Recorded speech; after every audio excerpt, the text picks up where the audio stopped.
What's up guys, Yanni from 801 Garage here, and today we're going to finally be installing my front splitter. A good buddy of mine, James, made it for me, and we're going to go ahead and take a look at that, and I'm going to kind of walk you through the process. It's slightly windy outside, and so some of these shots might not be the best, but we kind of just walk you through it. It won't be exactly a step-by-step like some of the other videos are, but I still hope you enjoy. Okay, so we're just going to, we measured each side, kind of got as close as we could to our measurements with each other and where our first mounting bolt's going to be, and then so now we cross our fingers and hit that drill.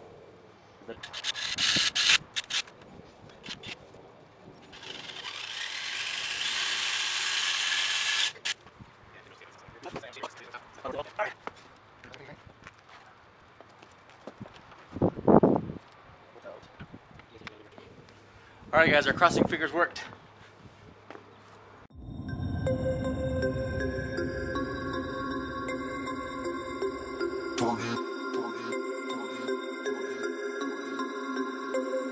We about to turn it on.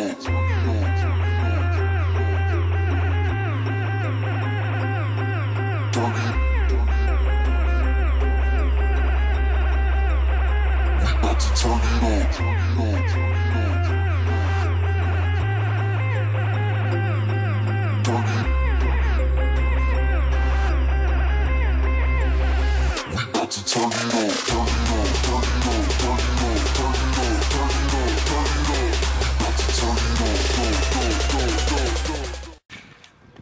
Okay, so for the mounting points, what we're doing is we just measured the entire length of the middle of the splitter. Then we cut that in half, and then each one of those in halves to get our mounting points for our rods, so that they're even on each side.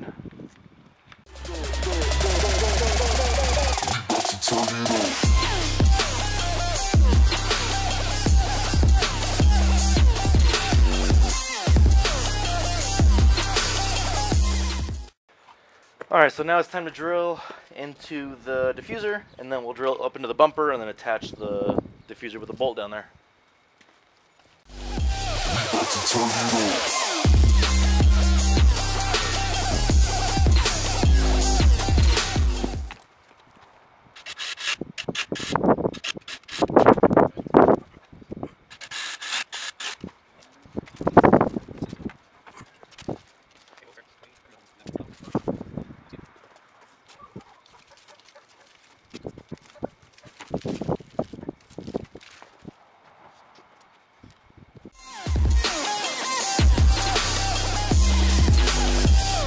Turn it on.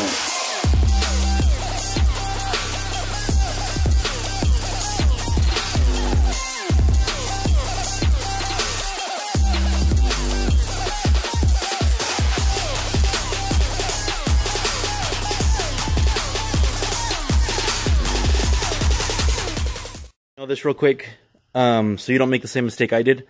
So you like my Jimmy rigged holders for my lip here. But basically what happened on my first lip is it cracked and broke because I went in right here and I put these holes way too far over, and so that happened.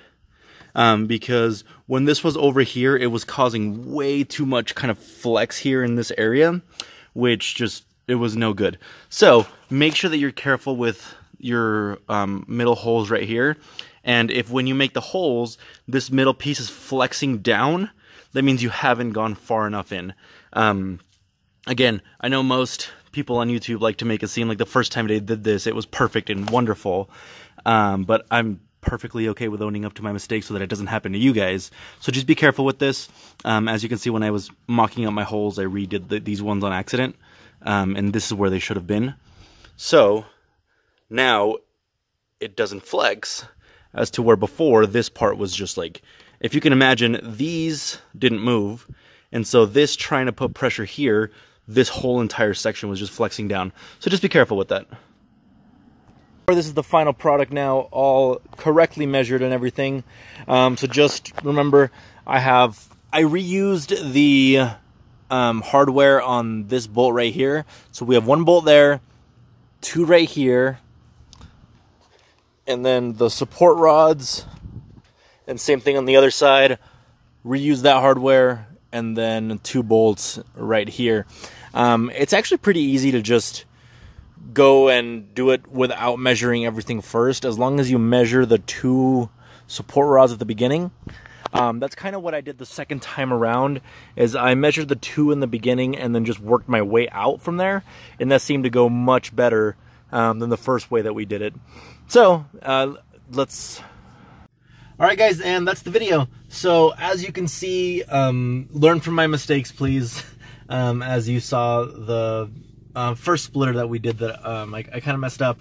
I over tightened some of the stuff, and I wasn't careful with my measurements on those rods, and so it was just, it was flexed weird, and just a combination of that and over tightening just ended up cracking everything. So just be careful. The second splitter that I put on worked much better. Everything is nice and smooth now. I was much more careful with my measuring and with how tight I put things. So again, if you like the video, like and subscribe. Make sure you share this with all your friends. And if you have any questions, please drop them down below and I'll get to you. Once more, this is Yanni from 801 Garage, and I'll see you guys next video.